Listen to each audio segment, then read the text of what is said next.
The Spirit of the Lord is upon me, because He has anointed me to bring glad tidings to the poor.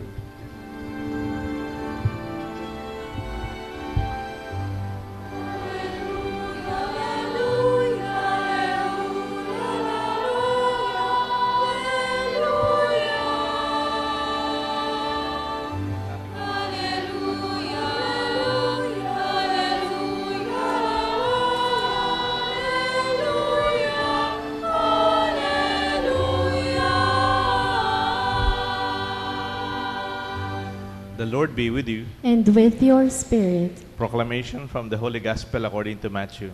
Glory to you, O Lord.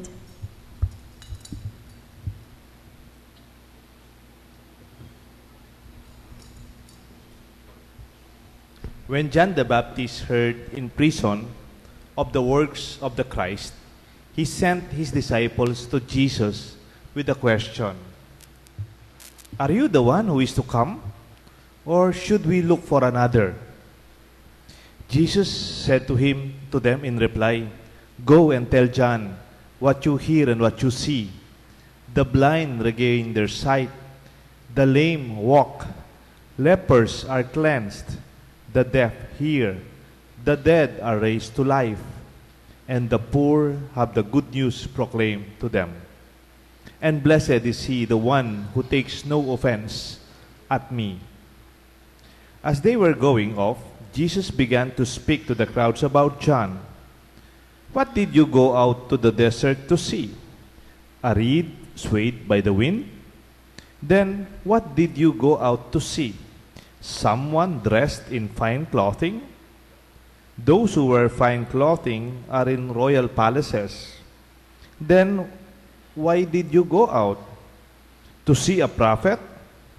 Yes, I tell you, more than a prophet. This is the one about whom it was written, Behold, I am sending my messenger ahead of you. He will prepare your way before you. Amen, I say to you, among those born of women, there has been none greater than John the Baptist. Yet the least in the kingdom of heaven is greater than he. My dear friends, the Gospel of the Lord. Praise to you, Lord Jesus Christ.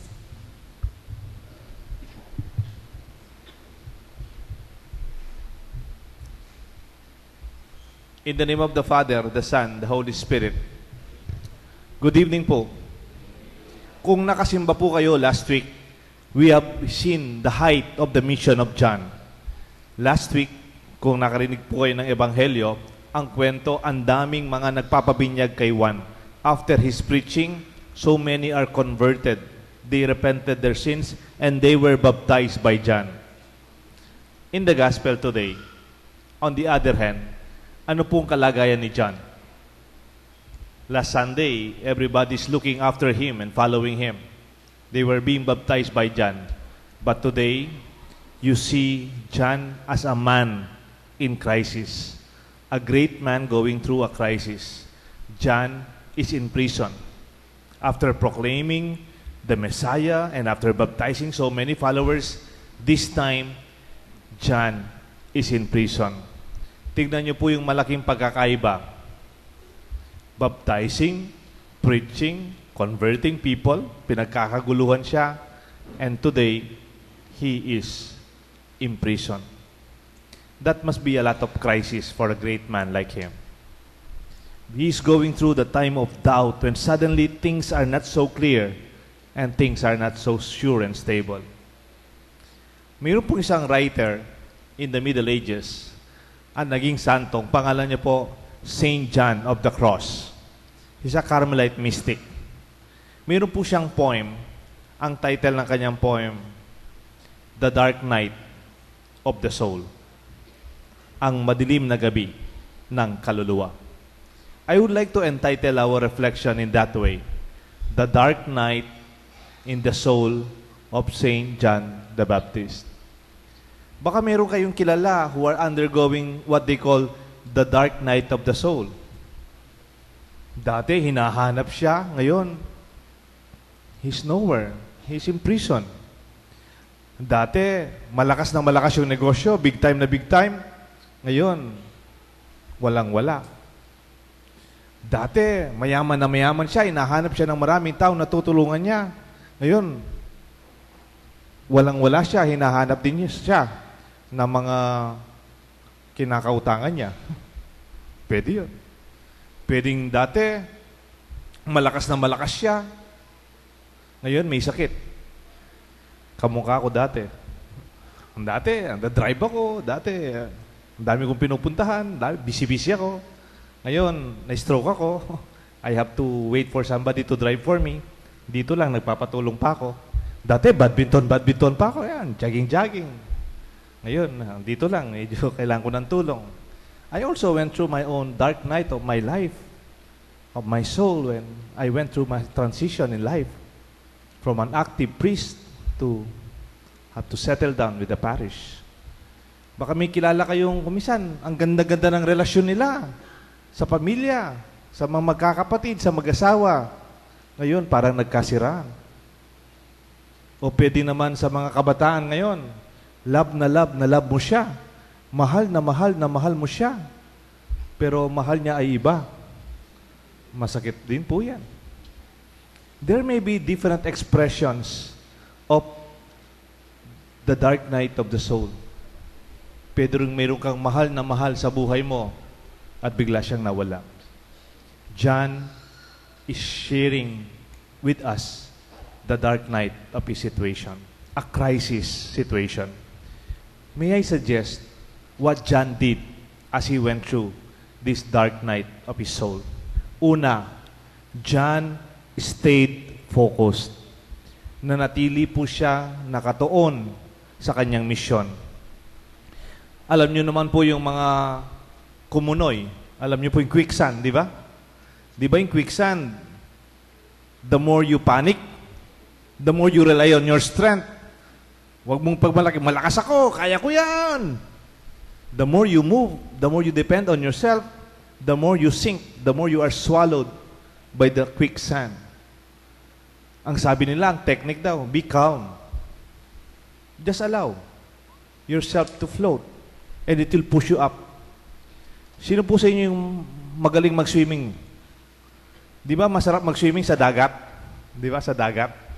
Di ba sa dagat, if you just allow yourself to be calm, the buoyancy of the ocean will afloat you, will keep you afloat, as long as you remain calm and balanced. When we are undergoing the dark night of the soul, or even a crisis in our personal life, stay focused. Do not panic. You might forget the very reason why you are there in the first place. May I ask you, while John is in prison, ano ang iniisip ni John? Ano ang laman ng kanyang kalooban? Kung paano siya makakatakas? Kung paano siya magiging malaya uli? Ang focus ni John kahit naka-imprison na siya is about Jesus. Pinatanong niya sa kanyang mga disciples, please ask if Jesus is the one we are looking for and waiting for, or we will have to wait for another. Parang nasa imprison na siya.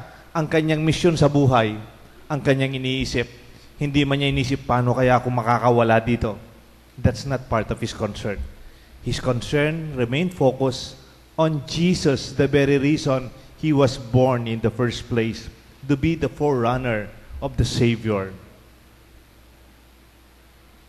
Sabi nga ni St. Paul,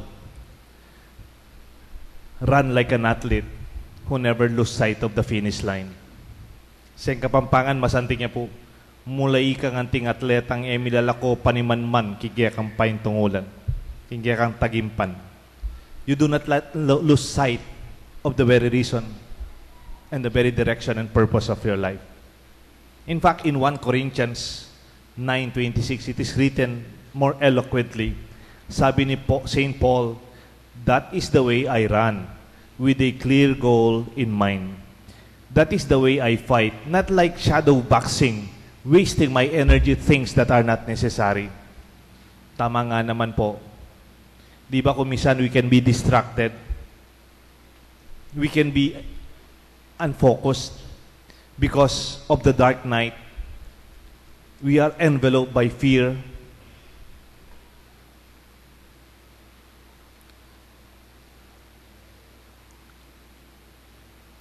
Nakapanood na po kayo ng Olympics marathon, yung sprint, yung 100 meters dash. Yung mabilis lang po, kumisan, yung 100 meters dash, ang may hawak yata ngayon si Bolt, no? Si Usain Bolt. Mga 10 seconds lang yata, yung 100 meters dash. Ang bilis niya. Sa palagay niyo po, if you are running in the Olympics, saan kaya yung mata ng mga runners? Kunyari, ito na, mag-umpisa na, 100 meters dash lang. 10, 9, 8, 7, 6, 5, 4, 3, 2. Takbo na mabilis, di ba? Tama ho ba yun? Pwede bang nakaganyan ka na, no? You practice for this for many years. 10, 9, 8, 7, 6, 5. Mas maganda yata yung sapatos niya kaysa sa akin. Pwede ko ba yun? O habang tumatakbo ka, hindi yata pumapalakpak yung asawa ko. O tumatakbo ka, parang walang camera sa akin, walang camera. Do you have time for that? Do you have time for that? No. It's called petty in reference to realization in life. Kuminsan we are distracted. There's a lot of pressure, and yet our focus is not what is really important. John remained focused. He was already in prison, a crisis moment for him, the dark night of his soul, and yet he knew his purpose is to proclaim the arrival of Jesus the Messiah. I must decrease, and He must increase. Ikalawa po, when we are undergoing this dark night of our life, please, be patient. Sabi ng ating second reading, St. John, sabi ni John, be patient like a farmer. Pag nagtanim ka, wait for it to bloom. Hindi pwedeng mabilisan. You have to learn how to be patient. Di ba po, kunyari, dark night, biglang nagdilim. Just wait. Your eyes will refocus and adapt to that darkness, and you will see. Di ba po, pag nag-brown out, anong ginagawa nyo pag brown out? Yan, biglang nag-brown out, kumakain kayo. Ano yung tendency mo? Tatayo ka, hahanap ka ng kandila, hahanap ka ng flashlight, ayusin mo yung ilaw, ano kaya saan? Di ba pag nag-brown out, sasabihin ng mga matatanda, wag muna kayong gumalaw. Wag muna kayong gumalaw. Don't panic. Baka lalo kayong masugatan, baka lalo kayong matumba. Allow it. After some moments, in spite of the darkness, your eyes will adapt and you will see in the middle of the darkness. Di ba pag pumasok tayo sa sinehan, pagkapasok mo sa sinehan, mabibigla ka, madilim. And then after some time, your eyes will adapt. Nakikita mo na yung nasa tabi mo. Nakikita mo na yung dinaanan mo. You have to be patient. It will take time, but it will happen. It will in the long run, the answer will be revealed. And from a hindsight, when you look back, sa lahat ng mga dumaan ng mga dark nights of their life, di ba when you look back, we are able to go through that darkness. Sabi nga nung sang, I made it through the rain. Dinaanan ko na yan. Kaya nga that patience is calmness. Hindi po yung fretting, reacting, overreacting. Just remain calm. Be focused and be patient. May tatanong po ako sa inyo. What is the difference between the good athlete and the superstar athlete? A good athlete may be very tall. A good athlete may be a high scorer. A good athlete may be fast. Or maybe a good athlete can jump very high. Pero what's the difference between a good athlete with all these attributes and a superstar, outstanding athlete? Sabi nila, ito daw po yung difference. The superstar athletes, they remain consistent, calm and focused in the midst of the most pressured and most critical moment of the game. Hindi po sila nag-iiba ng kanilang kapasidad to deliver what they used to do. Kunyari, last 5 seconds sa basketball, lamang ng isa yung kalaban. Pwedeng ikaw yung pinakamataas, pero kung ninenervyos ka, hindi bibigay sa yung bola. Pwedeng ikaw yung highest pointer, pero mainit yung ulo mo. Hindi bibigay sa yung bola. Pwedeng ikaw yung pinakamalakas na pagtalon, pero mahina ang loob mo at that very crucial crunch time. They give the ball to the super athlete. Those who remain focused, consistent, and calm. When we are undergoing the dark night of our souls, or the dark night of the souls of your friends, ask them to be calm and be patient. Lastly, during the dark nights, even in the dark, we can see. But be careful. There are what we call impressions. Impressions are not the basis of our decision. Impressions are things that seem but is not. What seems, no, parang, akala ko, is not the basis of what is. Hindi po pareho yung akala ko sa totoo. Bala ko kasi. Those are called impressions, presuppositions, presumption. Unang bugso ng kalooban. Do not depend on that. Sometimes it is emotional and sometimes they do not represent the truth. May I ask you, why did John send his disciples to Jesus? You know why? Because he heard a lot of things about Jesus. Ang dami niyang naririnig na chismis about Jesus. Nakakulong si John, pero marami siyang naririnig na kwento-kwento kay Jesus. Alam niyo yung mga kwento sa kanya? Si Jesus ba yan? Mesaya? Nakikiinuman sa mga pariseo? Si Jesus ba yan? Nakikisama sa mga pagano? Si Jesus ba yan ang ating tagapagligtas? Nakikikain sa mga makasalanan? That's why John all the more was terrified by what he heard. But they are, alam niyo po ang tawag ng mga abogado sa kanyan? Anong tawag ng mga abogado sa mga judge? They don't take that admissible evidence. Ang tawag dyan, hearsay. But anong sinabi ni John? He sent his most trusted disciples to ask Jesus himself, are you the one? Or we will look for another? It was the real context that Jesus said, tell John, go back to him. Tell him that I'm asking him to tell you. The blind see, the lepers are cleansed. Those who are lame can walk. The dead are risen from the dead. And the poor, they have the good news proclaimed to them. I hope you don't take offense in what you see. And in that way, you realize that John made sure that the basis of his decision is the truth. Marami po sa atin, takot na takot, pero yung kinakatakutan natin, hindi naman totoo. Mga impressions lang, mga narinig lang. Marami sa atin, yung hindi makatulog kasi sabi ng iba. Nangyayari diyan, di ba? You are undergoing a crisis, and then nakakasama pa yung chismis ng ibang tao. But John did not depend on that. He depended on the real source, Jesus himself. And he was able to see light in the midst of the darkness of his imprisonment. May kukwento po ako. Kwento po ito ng mga nurse sa isang hotel na mayroong siyang infirmary. Alam niyo po yung infirmary? Parang clinic sa mga may sakit. Doon sa infirmary ng isang hotel na exclusive sa Las Vegas, nagsulat yung mga nurse doon noon. Nabasa ko po yung article. Meron daw isang sukoy ng hotel na yon na matandang babaeng mayaman na mayaman. Alam niyo po bakit? yung hotel na yon pang mayaman lamang.